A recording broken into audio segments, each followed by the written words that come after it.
Henker que vive duas vezes. Capítulo 97,1. Tribo de um chifre, 7. A princípio, Yon-Woo pensou ter ouvido errado. 5, não 15?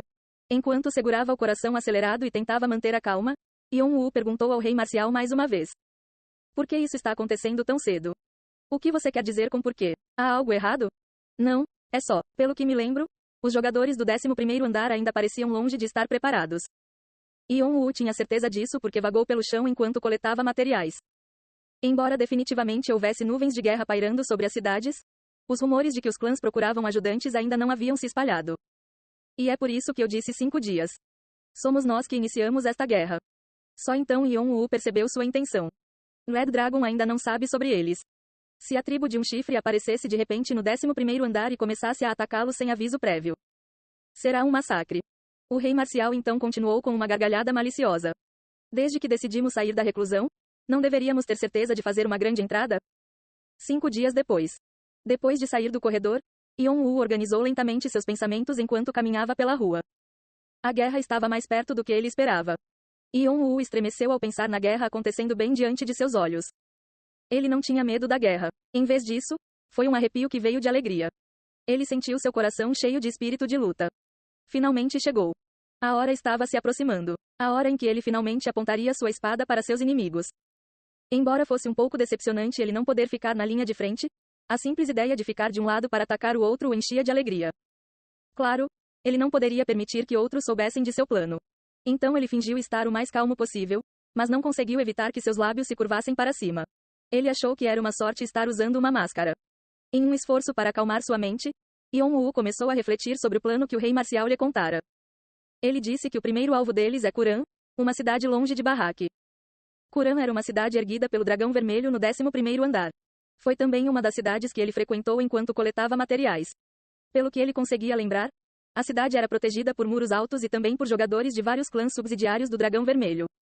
Se a tribo de um chifre atacasse a cidade e tomasse posse dela, definitivamente será o suficiente para criar uma forte impressão deles, assim como o rei marcial deseja. O rei marcial estava planejando fazer uma aparição visível para que Xiongvado se sentisse em dívida com eles. Agora, o que eu tenho que fazer até então?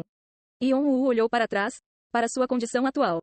Ele teve que consertar o equipamento que estava desgastado em sua batalha com o Manticore, e teve que examinar minuciosamente como poderia aplicar as habilidades que só havia usado contra monstros ou jogadores fracos até agora, em uma guerra onde haveria vários rankers envolvidos. Ponto. O maior problema é. Então, de repente, Yon-Woo se perguntou qual o papel que ele desempenharia nesta guerra. Há algo que eu possa fazer para me tornar mais forte dentro de 5 dias? Yon-Woo examinou suas habilidades e equipamentos para ver se havia espaço para melhorias.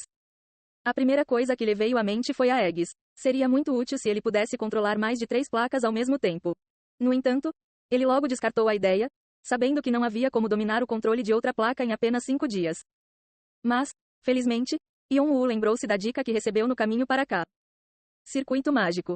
Deveria haver uma maneira de ele alterar seu circuito mágico para fazer sua mana fluir como o Jinbap. E, de fato, Yon-Woo descobriu que a maioria das pessoas na aldeia tinha algo semelhante a Jinbap dentro do corpo. Yon-Woo pensou no Mugong, a forma como a tribo de um chifre se desenvolveu para controlar seu mana. Especialmente a besta que vi do rei marcial, deve ter sido a manifestação de seu Mugong. Yon-Woo pensou em perguntar a Fante e Edora sobre isso. Por falar nisso, um pensamento um pouco preocupante de repente passou pela sua cabeça. Como devo contar ao Phoenix e ao Shirp sobre isso? Ele havia prometido que voltaria em breve, mas a situação não parecia permitir que ele cumprisse essa promessa. Talvez eu deva visitá-los um pouco quando formos para o 11º andar. Como foi, querido? Dentro do salão de torneio de onde Yon-Woo saiu. O rei marcial levantou a cabeça e perguntou no ar enquanto coçava a nuca. Embora não houvesse mais ninguém no corredor, uma voz chegou aos seus ouvidos. Yon-Woo ficaria surpreso se ouvisse a voz. Foi a mesma voz que ele ouviu quando atravessou o Oroyun-Mujin. Foi a voz do médium psíquico que, junto com o rei marcial, foi um dos pilares emocionais da tribo de um chifre, e também o líder da família Xionglan. Você acha que ele é realmente o cara? As constelações dizem isso. Agora, alguma vez eu errei em minhas previsões? Claro que não. O rei marcial balançou a cabeça. Como ela disse, o seu atual médium psíquico nunca fez uma previsão falsa. Foi também graças a ela que a tribo de um chifre conseguiu atingir esta idade próspera. Por enquanto, só teremos que ficar de olho nele e ver se é ele ou não. Mesmo que não esteja, ainda temos tempo de procurar o outro. Acho que você está certo. Além disso, Dê uma olhada no que ele fez. Ele rompeu nosso Orroium Mujin sem qualquer ajuda externa e conquistou o favor de Edora. Você não acha que ele já provou seu potencial o suficiente? O rei marcial assentiu. Ele próprio também ficou surpreso quando soube que alguém cruzou seu Orroium Mujin, embora apenas metade dele, sozinho. De qualquer forma, deve ser ele, então, aquele que é abençoado pela morte.